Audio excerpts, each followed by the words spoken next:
이 시간에는 저희들 하나님께서 주시는 말씀입니다.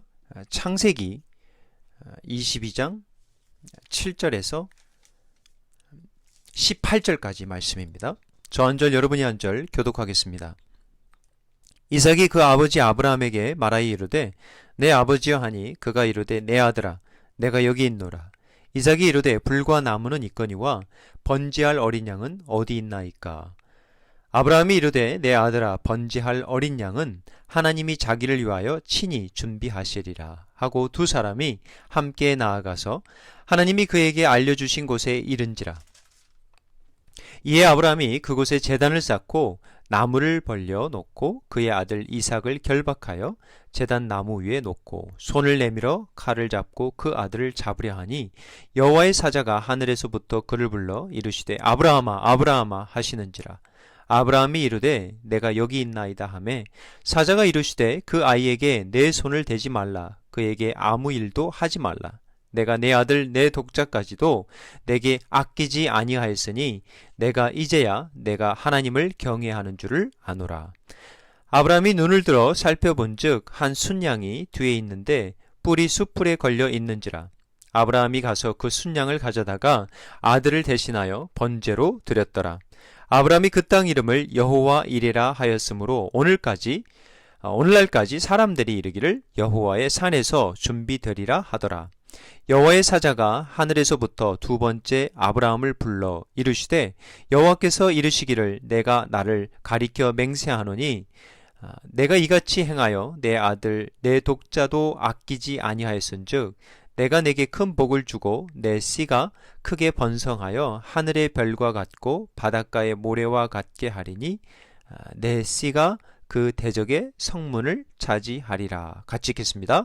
또 내 씨로 말미암아 천하 만민이 복을 받으리니 이는 내가 나의 말을 준행하였음이니라 하셨다 하니라. 아멘. 지난주에 이어서 오늘 창세기 22장 두 번째 말씀입니다. 늘 말씀을 받으면서 우리가 말씀을 받는 자로서 찾아야 할 한 가지가 있습니다. 나를 먼저, 저와 여러분을 먼저 찾는 것이 아니라 말씀의 저자이신 우리 성삼위 하나님의 의도를, 메시지를 찾아야 하는 것이죠. 창세기 22장의 메시지는 과연 그러면 무엇일까요? 아버지와 아들의 애틋한 사랑의 그냥 단순한 이야기일까요? 믿음의 메시지라면 어떠한 믿음의 메시지일까요? 구약을 풀어 해석하면서 가장 중요한 해석의 키는 예수 그리스도라고 저는 믿습니다. 구약이 구약으로 끝나지 않고 사실은 구약이 구약으로 끝나도 그 말씀 자체가 은혜와 진리이기 때문에 생명이 있습니다. 하지만 더욱더 충만한 은혜를 누리기 위해서는 구약이 구약으로 끝나서는 안 되고요. 구약은 신약과 깊게 연결하면서 특별히 예수 그리스도, 은혜와 진리이신 예수 그리스도의 은혜를 온전히 누릴 수 있어야 하겠습니다. 사실 오늘 그 말씀을 저희들이 이제 받으면서 그 창세기 22장 지난주에 전했지만 이번에는 이제 신약과 특별히 그 그리스도 기독교적 관점으로 저희들 좀 살펴보고자 합니다. 사실 예수님이 오셔서 이스라엘 종교 지도자들과 언쟁과 논쟁이 참 많았죠. 그런데 깊게 살펴보면 그 이유가 구약 성경을 어떻게 해석하느냐에 있었습니다. 해석이죠. 몇 가지 성경 구절을 우리가 찾아볼 건데 요한복음 5장 39절 요한복음 5장 39절을 한번 보시면 예수님이 유대인 그 종교 지도자들에게 이렇게 선포합니다. 너희가 성경에서 영생을 얻은 줄 생각하고 성경을 연구하거니와 이 성경이 곧 내게 대하여 증언하는 것이니라. 당시에 성경이라고 하면 구약을 말하겠죠. 그죠? 신약 성경이 아직 기록되어 있지 않았던 시대이기 때문에 예수님이 이들에게 말하기를 너희들 구약 성경을 연구하고 구약 성경을 알고 가르치고 하는데 너희들 아느냐? 구약 성경이 곧 내게 대하여 증언하는 것이라 이렇게 이야기를 하죠. 요한복음 5장 46절 한번 보겠습니다. 이제 구체적으로 말씀하시는데, 모세를 그러면 너희들이 믿었더라면 또 나를 믿었으리니 이는 왜냐하면 모세가 내게 대하여 기록했다라고 말씀을 하죠. 예수님이 전하시고자 하는 그 논쟁과 언쟁의 핵심의 포인트는 뭡니까? 모세가 기록했다는 창세기, 출애굽기, 레위기, 민수기, 신명기 이 5권의 책은 결국 예수님에 대해서 기록했다는 것이죠. 성경에 대한 권위, 특별히 유대인 종교 지도자들에게 이 성경 해석의 권한을 이 가진 자들에게 이 예수님의 이 말씀은 엄청난 도전이었습니다.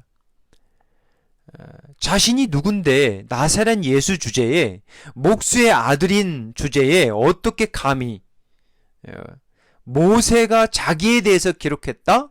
이렇게 선포하는 것은 분명 그들에 대한 권위에 대한 도전일 뿐만 아니라 이거는 신성모독으로 나아갈 수 있는 죄악이죠. 그런데 예수님은 모세 오경만 말씀하시지 않았거든요. 문제는 누가복음 24장 27절 한번 가보세요. 누가복음 24장 27절에 보면은 이렇게 나와 있습니다. 이에 모세와 모든 선지자의 글로 시작해서 모든 성경에 쓴 바 자기에 관한 것을 자세히 설명하시니라.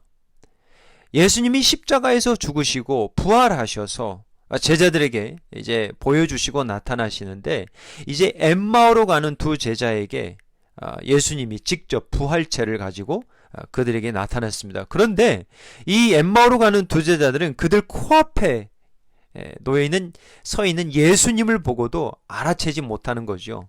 그랬을 때 예수님께서 이 모세 오경이겠죠. 그리고 모든 선지자의 글, 구약을 이야기하겠죠.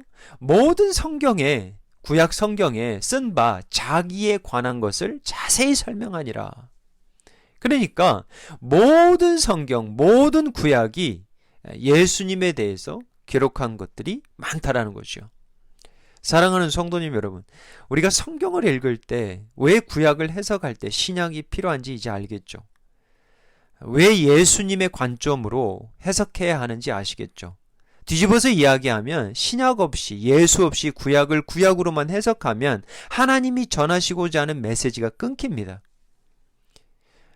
더 나아가질 못하는 거죠. 온전히 받지 못하는 거죠. 온전히 누리지 못하는 거죠. 오늘도 이러한 그리스도적 관점, 예수님의 관점으로 오늘 본문 창세기 22장을 저희들 해석하고 또 받고 적용하도록 하겠습니다. 내 마음 알아주세요, 주님. 예배 드릴 때 우리가 실수할 수 있는 부분이 저를 만족하게 해주세요. 저를 채워주세요. 제가 주님을 더욱 알기 원합니다. 이렇게 가야 되겠죠. 주님을 더욱 사랑하기 원합니다. 사명받기 원합니다. 저의 마음과 눈을 열어 하나님의 놀라운 것을 보게 하소서. 이러한 마음으로 하나님 중심으로 말씀을 받기를 원합니다. 오늘 설교 제목을 친히 준비하시는 하나님이라고 했습니다. 결국 오늘 창세기 22장의 결론은 여호와 이레로 끝을 맺습니다. 아브라함이 이삭을 대신하여 순양을 드린 곳, 그 땅의 이름을 여호와 이레, 여호와라는 건 야훼, 그 다음에 이레라는 것은 provide, 준비하시리라. 그래서 야훼 하나님이 준비하시리라, 하나님이 친히 준비하시리라라는 뜻으로 인해서 이곳을 여호와 이레로 불렀다라고 끝을 맺습니다. 그러면 하나님이 아브라함을 시험하시면서 무엇을 친히 준비하셨는지 우리 한번 살펴보도록 하겠습니다. 첫 번째는 하나님이 번제물을 드릴 장소를 준비해 주셨습니다. 아브라함에게 하나님께서 내가 사랑하는 독자 이삭을 번제로 드릴 곳을 직접 정확하게 알려주셨죠. 꼭 집어서 지정해 주셨습니다. 창세기 22장 2절에서 4절을 저희들 한번 보면 이렇게 나와 있죠. 여호와께서 이르시되 내 아들 내 사랑하는 독자 이삭을 데리고 모리아 땅으로 가서 내가 내게 일러준 한 산 거기서 그를 번제로 드리라. 그래서 이제 3절 4절에 가보면 아브라함이 일찍이 일어나서 이제 두 명의 종들을 데리고 이삭과 함께 그곳으로 가죠. 내가 원하는 곳에서, 내게 가까운 곳에서, 내게 편리한 곳에서 드리라 하지 않으시고 뒷동산이 아니라, 앞산이 아니라 3일길 떨어져 있던 모리아 땅의 한 산으로 하나님께서 말씀해 주셨습니다. 모리아의 이 산은 굉장히 역사적으로도 굉장히 중요한 곳이 되는데요. 역대하, 우리 구약성경 역대하 3장 1절을 한번 읽어보도록 하겠습니다. 역대하 3장 1절, 그 솔로몬이 예루살렘 모리아 산에서 여호와의 전 건축하기를 시작하니 그곳은 전에 여호와께서 그의 아버지 다윗에게 나타나신 곳이요 여부수 사람 오르난의 타작마당에서 다윗이 정한 곳이라. 아브라함의 때부터 1000년 후죠. 이제 아브라함이 2000년이라면 기원전 주님 주전 2000년이라면 솔로몬은 1000이라고 보시면 되겠습니다. 대략. 그래서 1000년 후에 솔로몬 때에 첫 성전이 세워진 곳이 다름 아닌 모리아 산이었다. 이 우연은 아니겠죠. 하나님의 계획입니다. 하나님이 사랑하는 독자 아들을 내어드리고자 했던 모리아 산이 결국에는 이스라엘의 첫 성전의 터가 됩니다. 솔로몬 시대로부터 이제 1000년 후에, 우리가 1000년씩 끊으면 1000년 후에 바로 이곳 예루살렘 성전에 예수님이 오셨습니다. 이것도 우연이 아니겠죠. 이곳에서 많은 사람들에게 말씀을 가르치시고, 하지만 우리의 예상과 다른 점이 하나가 있다면 예수님은 성전에서 죽으시지 않으시고 성전 밖에 골고다 광야에서 죽으셨습니다. 히브리서 13장 12절 한번 볼까요? 이 히브리서가 굉장히 깊은데요. 특별히 예수님의 죽으심과 대제사장으로 오신 예수님의 삶을 아주 잘 계시해 주시는데 13장 12절만 한번 보세요. 그러므로 예수도 자기 피로써 백성을 거룩하게 하려고 성문 밖에서 예루살렘 성 또는 성 그 밖에서 고난을 받으셨다. 참 이게 아이러니죠.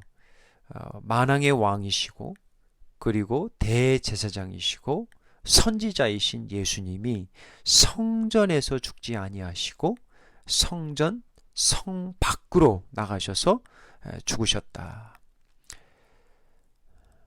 하나님의 백성을 거룩하게 하기 위해서 자신의 피를 뿌렸는데 이 대제사장이 자신의 피를 가지고 어디에다 뿌렸냐면 예루살렘 성전 안에 있는 지성소가 아니라 성전 밖, 성문 밖에서 뿌렸다라는 말씀이죠. 참 의미가 있죠. 다시 말하면 예루살렘 성전이 지성소가 아니라 십자가가 지성소가 된 것이죠.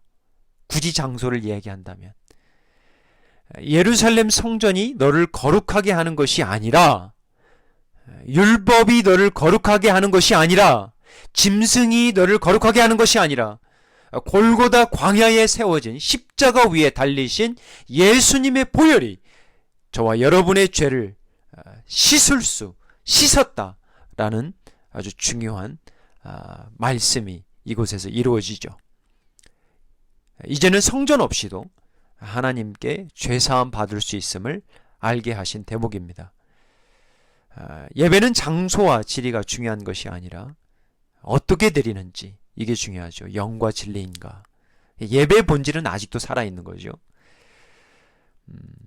코로나 시대에 우리가 살고 있는데 다시 한번 성도들이 함께 모여서 예배 드리는 것이 참 이렇게 쉽지가 않구나라는 생각을 하면서 하나님께서 우리를 테스트하는 시간인 것도 같습니다. 왜냐하면 우리의 우선순위가 무엇인지, 우리가 무엇을 쫓아 살아가고자 하는지, 우리 가족은 나는 진정 삶에서 예배자인지에 대한 테스트일 수도 있겠습니다.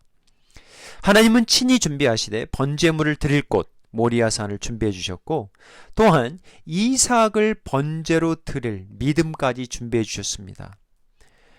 우리가 이제 말씀을 살펴보겠지만 믿음의 대상은 철저하게 하나님이었습니다. 아브라함에게 있어서. 그가 아니에요. 그 자신을 믿은 게 아닙니다. 하나님을 믿은 거죠. 자기가 믿는 그 하나님, 여호와 그 하나님. 그래서 믿음을 주신 거죠. 번제물을 드릴 만한 믿음을 하나님께서 주셨습니다. 자신의 아들을 내어드리는 이 아브라함의 믿음. 아브라함의 믿음을 세 개의 부사어로 한번 정리합니다. 세 개의 단어로. 첫 번째는 능히라는 말씀이에요. 능히. 우리 지난주 말씀 우리가 살펴봤지만 히브리서 11장 19절인데 아브라함은 하나님이 능히 이삭을 죽은 자 가운데서 다시 살리실 줄 생각한지라. 비유컨대 그를 죽은 자 가운데에서 도로 받은 것이니라. 아브라함의 믿음은 어떤 믿음이었냐? 능히의 믿음이었다. 내가 내 사랑하는 아들 이삭을 번제로 드릴지라도, 죽여 태워 드릴지라도 능히 살리실 하나님을 믿는 믿음을 가지고 하나님께 나아간 것이죠. 그러면 왜 다시 살리실 것임을 확신했을까요? 우리가 창세기를 다 지금 볼 수 없지만 히브리서의 관점으로 한번 볼게요. 창세기에서도 답을 찾을 수 있죠. 12장에서 찾을 수도 있고 15장에서 찾을 수도 있고 17장에서도 찾을 수가 있습니다. 그런데 히브리서 11장 12절에서 어떻게 써 있냐면 한번 보세요. 이러므로 죽은 자와 같은 한 사람으로 말미암아 하늘의 허다한 별과 또 해변의 무수한 모래와 같이 많은 후손이 생육하였느니라. 아브라함이 어떻게 이삭을 자기가 드릴지라도 하나님이 능히 살리실 것이라는 그런 믿음을 갖게 되었는가? 왜 그러죠? 하나님께서 아브라함에게 자주 약속하신 게 있습니다. 너를 통한 자손에 대한 번성이죠. 한 번은 하나님께서 아브라함에게 밤하늘을 보라 하십니다. 별들을 셀 수 있냐고 하시며 너의 자손이 이와 같으리라 하셨던 하나님의 약속을 아브라함이 믿었죠. 자식이 없었는데 아브라함은 가족을 통해서 또한 경험을 참 많이 했습니다. 하나님을 경험한 거죠. 죽은 아내 사라 안에서 능히 이삭이 태어났고요. 번제물로 이삭을 드릴지라도 내 자식이 죽임당할지라도 번제로 태워드릴지라도 하나님이 능히 살릴 것을 경험했습니다. 왜죠? 하나님의 약속이 있었기 때문에 이삭이 죽으면 어떻게 번성하게 되겠습니까? 그러니까 이삭을 내어드릴지라도 하나님이 능히 살릴 것이다. 내 아내가 나이가 들어 아이를 낳을 수 없는 지경이 있었지만 하나님께서 능히 그 태를 열어주셨다. 참 아직은 저희는 젊지만 참 그러잖아요. 이제 나이 들어 할 수 있는 것들, 생각하는 것들, 갈 수 있는 곳들이 좀 좁아지기도 하는데 하지만 하나님은 능히 하실 수 있다라는 이 믿음의 지경은 더 넓어지는 그러한 후반의 삶, 여러분의 노년이 되시기를 바랍니다. 두 번째는 다시라는 말씀입니다. 히브리서 11장 19절. 아브라함의 믿음은 다시의 믿음이었습니다. 첫 번째는 능히. 보세요. 11장 19절 다시 읽어보세요. 아브라함은 하나님이 죽은 자를 다시 살리실 수 있는 능력을 믿어 의심치 않았습니다. 정말 저희들 코로나 시대를 살아가면서 우리들이 자주 사용하는 단어가 있죠. 생각하는 단어. 다시 예배드릴 수 있을까? 다시 전처럼 자유롭게 만날 수 있을까? 다시 우리 아이들 이곳저곳 보낼 수 있을까? 다시 경기가 좋아질 수 있을까? 우리가 잃어보니까 전에 얼마나 많은 은혜를 그저 누렸는지 지금 저희들이 뼈저리게 경험하게 되는 것이죠. 사랑하는 성도님 여러분, 다시의 믿음을 잃지 마시기 바랍니다. 다시 우리가 시작할 수 있고요. 왜죠? 우리가 믿는 하나님은 다시의 하나님이십니다. 믿음으로 사는 자들에게 늘 다시의 은혜가 있습니다. 안 될 거야, 힘들 거야, 그거보다는 다시 할 수 있어. 하나님이 다시 은혜를 주실 거야. 믿음으로 시험받는 자들에게는 능히의 은혜와 다시의 은혜가 있습니다. 세 번째로 어떠한 믿음이냐면 친히. 창세기 22장 8절 보시면 친히 하나님께서 번제물을 준비해 주실 것이다. 이 대목 아시죠? 이삭이 아버지에게 묻잖아요. 불과 나무는 있거니와 번제할 어린 양은 어디 있습니까? 이 대목에서 내 아들아, 번제할 어린 양은 하나님이 친히 준비하시리라. 자기를 위하여 친히 준비하시리라. 아브라함은 번제할 어린 양을 찾는 아들에게 한 가지를 확신해 준 거죠. 하나님이 친히 준비하실 것이다. 그동안 내 삶을 통하여 경험한 것 하나님이 때마다 준비해 주셨다. 이번에도 친히 준비해 주실 것이다. 우리 신앙이 뭡니까? 저와 여러분의 신앙이 뭐예요? 하나님을 봉급하시는 그 하나님, 믿음을 주시고 막힌 길 열어주시고 닫힌 눈 열어주시고 하나님이 만나게 하시고, 보세요, 하나님이 때마다 준비해 주신 것 성경에도 가득하고요. 우리의 삶 가운데 여러분 삶을 한번 잠깐만 돌아와 보세요. 때마다 하나님이 여호와 이레 준비해 주시고 베풀어 주셨습니다. 아브라함은 살아오면서 그걸 경험한 거예요. 그래서 이삭에게 번제로 드릴 어린 양은 어디 있습니까? 라고 할 때 하나님이 친히 자기를 위하여 준비할 것이다 확신했습니다. 하나님은 또한 어떠한 것을 준비해 주시냐면 번제물을 대신할 순양을 준비해 주셨습니다. 아브라함이 아들을 확신시켰잖아요. 하나님이 친히 준비해 주실 것이다. 그런데 말이죠. 이삭을 이제 번제로 드리는 찰나가 됐는데 전혀 보이지 않는 거예요. 그죠? 그래서 아브라함은 아들을 번제로 드릴 것을 절대 망설이지 않고 드렸습니다. 뭐 소리도 들리지 않죠.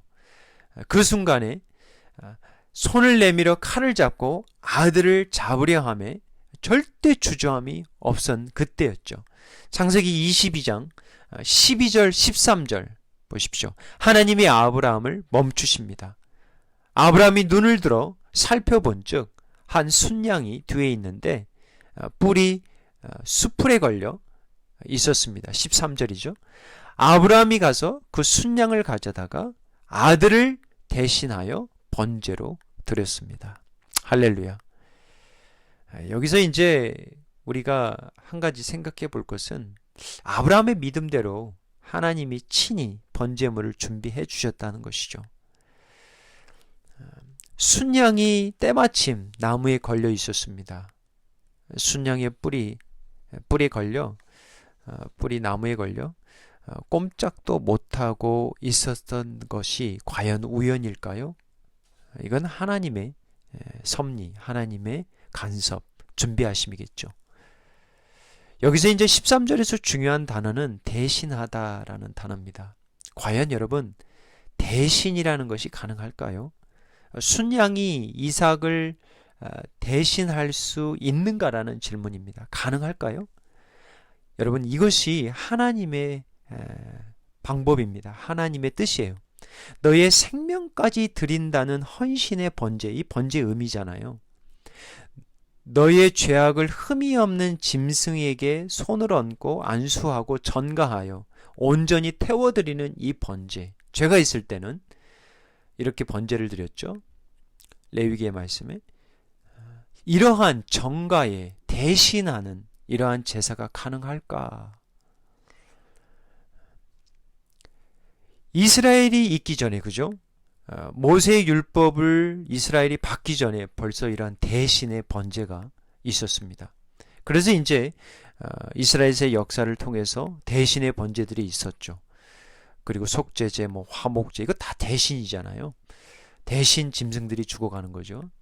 그런데 이제 신약으로 넘어오면 우리가 기독교의 관점, 그리스도론적 예수 그리스도의 관점으로 우리가 한번 풀어보기를 원하는데, 여러분이 잘 아시는 말씀 요한복음 1장 29절, 요한복음 1장 29절 보세요.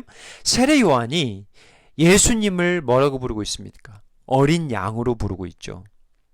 왜 예수님을 어린 양으로 부를까요? 세상에 있는 그 어떠한 죄인이라도 어린 양으로 오신 예수 그리스도를 통하여 죄사함, 구원을 받을 수 있다라는 것이죠. 구약시대의 노아와 또는 욥과 아브라함과 같은 족장시대에 드렸던 번제의 율법, 이것은 모세를 통해서 구체화되고요. 그죠? 율법화되죠. 문서화되죠. 결국 우리의 죄악을 대속하실 어린 양으로 예수님이 오셨다는 것이죠. 많은 사람들이 복음을 거부합니다. 그리고 복음의 실증을 내요. 복음을 꺼려합니다. 왜죠?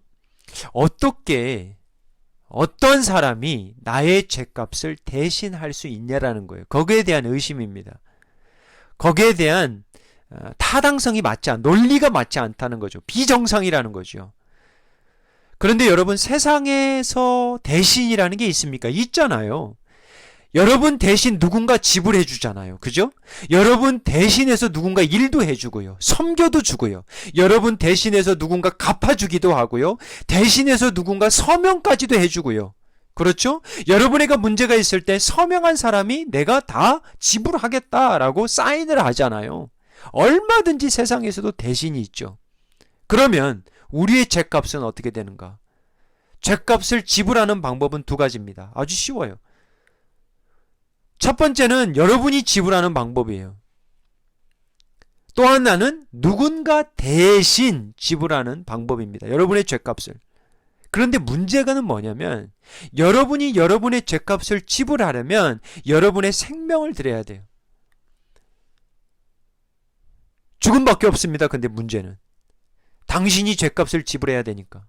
또 다른 문제는 하나님이 더 이상 짐승의 번제를 받을지도 않을 뿐더러 당신이 아무리 죄값을 지불한다 할지라도 그것이 완전한 지불은 아닙니다. 그죠? 영원토록, 한 번의 지불이 아니라 영원토록 그 죄값을 받고 살아가는 것이요. 영원토록. 또 다른 하나의 방법은 우리를 대신하여 예수 그리스도가 어린 양으로 오셔서 우리를 속죄함, 대신하여 죄 사하여 주시는 것이죠. 이것을 저와 여러분은 믿고 살아가는 것이요. 베드로전서 1장 18절 19절 보겠습니다. 사도 베드로는 이 대속함의 진리를 아주 쉽게 설명을 하는데요. 이렇게 나와 있습니다. 너희가 알거니와 너희 조상이 물려준 헛된 행실에서 대속함을 받은 것은 은이나 금같이 없어질 것으로 된 것이 아니요 오직 흠없고 점없는 어린 양 같은 그리스도의 보배로운 피로 된 것이라. 무슨 뜻입니까? 너희 조상이 내게 물려준 유산이 있다는 거죠. 그것이 바로 뭐예요? 죄악의 유산이라는 거죠. 참 무서운 거예요. 그죠? 우리가 부모로부터 받는 게 뭐예요? 사실은 알게 모르게 이런 죄악의 유산입니다. 그런 건 괜찮아. 뭐 다 아는데 그거 괜찮다?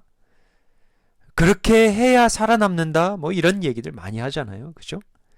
하나님 관점이 아니고 말씀의 관점이 아니고 어떤 세상의 문화의 기준으로 그거 괜찮아. 그거 안 하면 내가 뒤처진다. 사도 베드로는 말합니다. 너희의 조상이 물려준 헛된 행실에서 죄사함, 대속함을 받은 것은 은이나 금같이 없어질 것으로 된 것이 아니요 오직 흠없고 점없는 어린 양 같은 그리스도의 보배로운 피로 된 것이라. 보혈이라는 것이죠. 보혈만으로 가능하다는 것이죠. 아브라함이 이삭을 대신해서 드렸던 순양이 모세의 율법으로 이제 구체화되고요. 이제 성전을 통해서 부분적으로 성취되지만 결국 대속제물로 오실 우리의 구원자, 우리의 주님, 우리의 만왕 대신 어린 양 대신 예수님을 통해 완전히 이제 성취가 되는 것이죠. 하나님은 아브라함을 시험하시면서 번제물로 드릴 곳을 준비해 주셨고 하나님이 준비하여 주시되 능히 다시 친히 준비해 주실 것을 믿었습니다. 여러분, 시험을 통해서 아브라함의 믿음은 더욱 견고해집니다. 하나님이 아브라함에게 이제 복을 주시겠다고 약속합니다. 시험이 시험으로 끝나지 않고요. 시험이 복으로 이어졌다는 건 어떠한 복일까요? 참 저와 여러분들 우리 복 좋아하잖아요. 근데 복이라는 것은 사실 되게 성경적이에요. 근데 어떠한 복을 저희들이 집중하고 살아가느냐라는 거죠. 문제는 번제물을 통해서 하나님은 복을 준비하십니다. 오늘 시험을 통해서 하나님은 다시 한번 아브라함에게 복의 약속을 해주시죠. 창세기 22장 17절에서 18절 말씀입니다. 우리 같이 읽겠습니다. 내가 내게 큰 복을 주고 내 씨가 크게 번성하여 하늘의 별과 같고 바닷가의 모래와 같게 하리니 내 씨가 내 대적의 성문을 차지하리라. 또 내 씨로 말미암아 천하 만민이 복을 받으리니 이는 내가 나의 말을 준행하였음이니라. 아멘.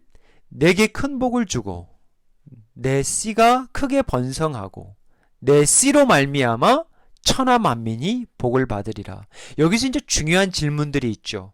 여기서 말한 큰 복이란 어떠한 복일까? 내 씨로 말미암아 천하 만민이 복을 받겠다고 했는데 너의 씨는 후손, 자손은 누구를 말하는가? 천하 만민은 누구를 말하는가? 신약 성경 두 구절만 찾아보겠습니다. 사실 많은 구절들이 필요한데 오늘은 딱 두 절만. 로마서 4장 13절 한번 가볼까요? 로마서 4장 13절 이렇게 나와 있습니다. 아브라함이나 그 후손에게 세상의 상속자가 되라고 하신 언약은 율법으로 말미암은 것이 아니요 오직 믿음의 의로 말미암은 것이니라. 여기서 이제 중요한 답을 찾을 수가 있죠. 하나님으로부터 복을 받을 수 있는 천하 만민은 모세 율법으로가 아닌 오직 믿음으로 가능하다는 것.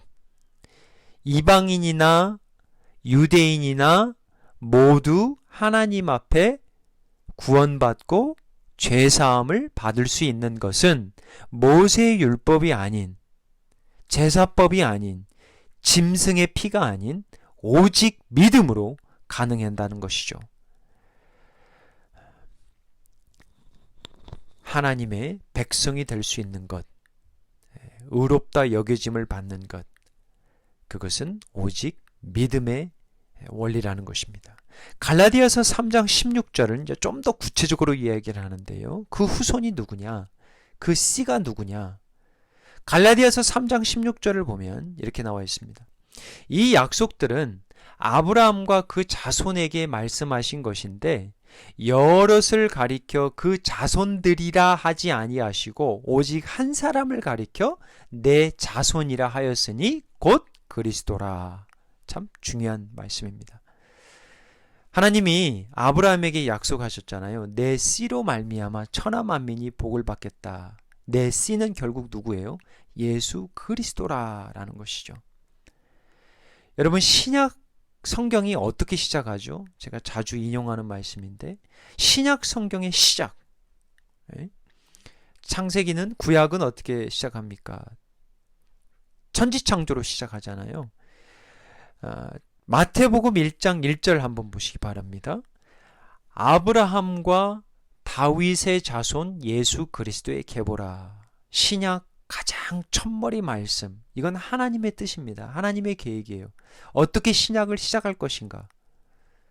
예수 그리스도를, 예수 그리스도, 예수는 메시아, 예수는 바로 하나님이 보내시겠다고 하는 그 메시아, 구원자이신데 예수 앞에 수식어들이 있습니다. 그게 뭐냐면 아브라함의 자손, 다윗의 자손, 이렇게 나는 거죠. 예수님은 메시아인데 모세의 자손, 노아의 자손, 이삭의 자손, 야곱의 자손 이렇게 하지 않죠. 아브라함과 다윗이 철저하게 따라갑니다. 왜 다 아브라함이라고 그랬을까요? 아브라함에게 약속했던 그 씨니까 그렇습니다. 그 씨, 그 자손이 드디어 나셨다, 오셨다, 내려오셨다. 하나님이심에도, 하나님의 아들이심에도 인간의 모습으로 오셨다. 이제 그 씨로 말미암아 천하 만민이 복을 받게 되었다. 우리의 죄를 대신 짊어지고 가실 흠과 점이 없는 어린 양, 하나님이 사랑하는 독생자 예수, 메시아, 그리스도의 보혈로 이제 천하 만민이 복을 받게 되었다. 십자가에서 죽은 후에 능히 다시 살아나신 예수님으로 말미암아 천하 만민이 복을 받게 되었다라는 말씀이죠. 그래서 신약이 어떠한 말씀으로 가득하는가? 예수는 메시아다. 예수는 그리스도다. 그래서 모든 족속이 어떻게 하나님께로 돌아오는가? 그 이유는 예수 그리스도라는 것이죠. 천하 만민이 예수 그리스도로 하나가 되어 교회가 됐다라는 말씀이죠. 말씀을 맺겠습니다. 제가 알고 지내는 친구가 최근에 그 인도에서 오신 선교사 가정을 집에서 섬겼다고 합니다. 이런 것들 참 중요한 것 같아요. 저희들이 전도를 하거나 또는 이웃을 알고 또 성도를 알기 위해서는 지금은 좀 힘들겠지만 우리 자녀들의 친구들 많이 불러야 되고요. 그죠? 많이 불러야 되죠. 불러서 먹이고 또 교제케 하고 선교사 가정도 좋은 기회입니다. 선교사 가정을 이렇게 섬겼던 친구가 이제 나눈 이야기인데, 이 선교사 가정의 엄마는 미국 백인이고요. 아빠는 인도 현지에서 만난 인도 분입니다. 인디아 출신이죠.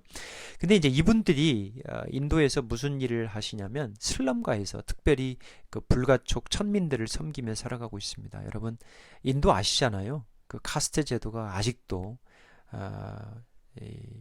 남아있죠. 왜 없겠습니까?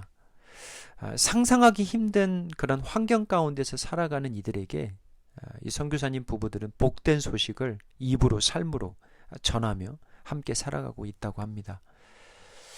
그런데 이들에게 이 엄마, 그 백인인 엄마와 인도 현지인 아빠, 그죠?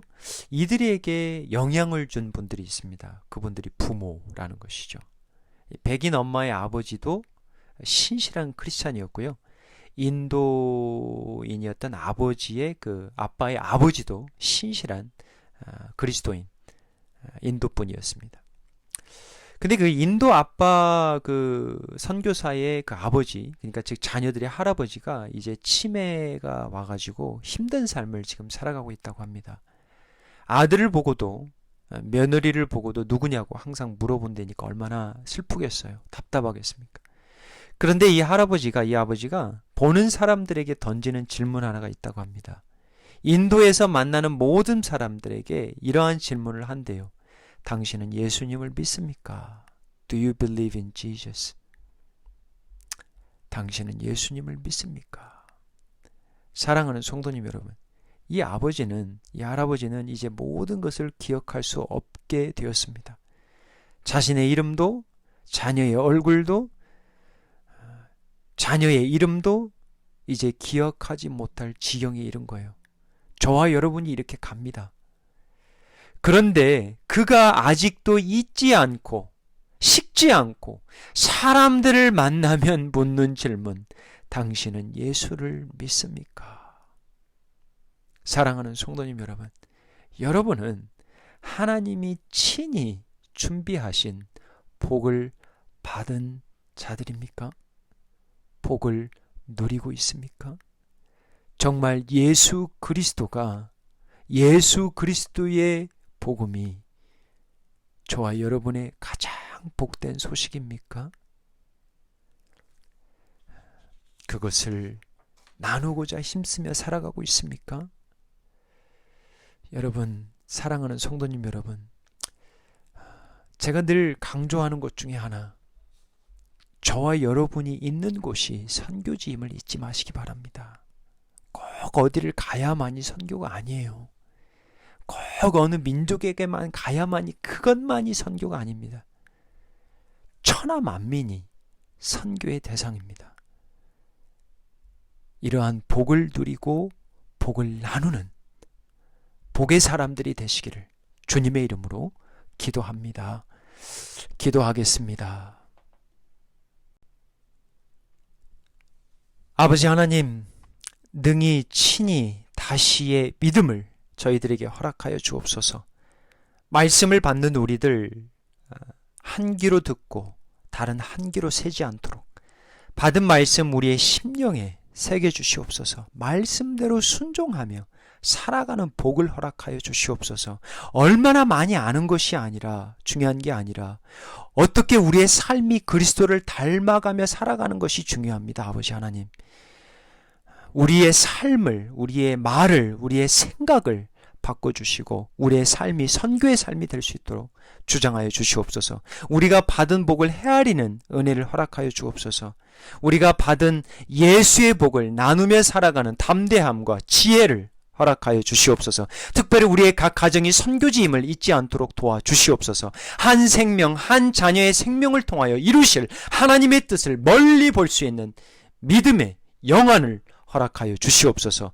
힘들어 지친 가정이 있습니까? 탕자와 같이 아버지의 집을 떠난 우리 자녀들이 있습니까? 부부의 관계에 회복이 필요한 가정이 있습니까? 예수 그리스도의 십자가의 보혈의 능력으로 이들을 두르시고 이들을 인치시고 이들을 새롭게 하여 주시옵소서.